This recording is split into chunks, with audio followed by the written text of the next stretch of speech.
अरे क्या कर रही हो ये तुम? क्यों लेकर आए थे आप मुझे? हाँ, बीवी तो आपके पास पहले से मौजूद थी और आपकी माँ मुझे देखने की रवादार नहीं है। जिस घर में आफिया के मरने का गम अब तक ताजा है, इंतकाम की कोई आग अपने उरूज पर है, मुझे उस घर में क्यों लेकर आए? मुझे मेरे घर में उसी वक्त तलाक क्यों नहीं दी? तुम ऐसी बातें क्यों कर रही हो मेरे साथ? देखो मेरी बात सुनो, मैंने सिर्फ तुम्हारी इज्जत की खातिर उस घटिया आदमी को जूतियां मार के बाहर निकाला है। कब से हमारे पास है, सोचा भी नहीं। और तुमसे तो मैंने सवाल तक नहीं किया, ये भी तो सोचो। बड़ी मेहरबानी आपकी, मुझे मेरे घर छोड़कर आए, मुझे यहाँ नहीं रहना। क्या बच्चों जैसी बातें कर रही हो? एक झूठे घटिया इल्जाम की खातिर मैं रात के इस पहर तुम्हें रूपोश नहीं होने दूंगा।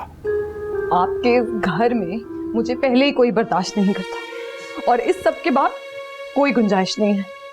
मैं यहाँ नहीं रह सकती। देखो मैं जानता हूं ये दोनों जज्बाती हैं और अम्मी की तो उम्र भी ऐसी है, कुछ समझ में नहीं आता इस उम्र में। और एक बात तो तय है कि वो तुम्हें बिल्कुल पसंद नहीं करती। समझ रही हो ना मेरी बात? क्या समझूं?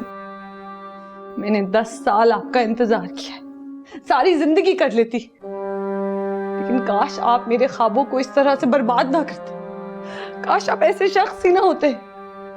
अगर आतिफ भाई ने आफिया को तलाक दे दी तो उसमें मेरा क्या कसूर? मुझे तो सबकी बेहतरी के लिए इस रिश्ते से बांधा गया था। आफिया अपनी मौत मर गई तो वो मेरा जुर्म कैसे हुआ?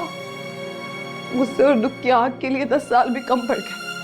अब ये नया तमाशा, नया इल्जाम, मुझे नहीं रहना यहाँ। मैं तुम्हारी सब बातें समझ रहा हूं, लेकिन तुम सिर्फ इतना सोचो कि जो कुछ हो रहा है उसमें मेरा भी तो कोई कसूर नहीं है। बहरहाल बहुत रात हो चुकी है। अगर इस वक्त तुम इस हालत में अब्बा मियां के पास चली गई तो सोचो उन पे क्या गुजरेगी। बुजुर्ग हैं हमारे, अगर उनको कुछ हो गया तो उन्हीं का सोच लो। मैं सुबह होते ही तुम्हें खुद ले जाऊंगा। अभी कुछ इत्मीनान सुकून कर लो और इस बात को ज्यादा दिल पे मत लो।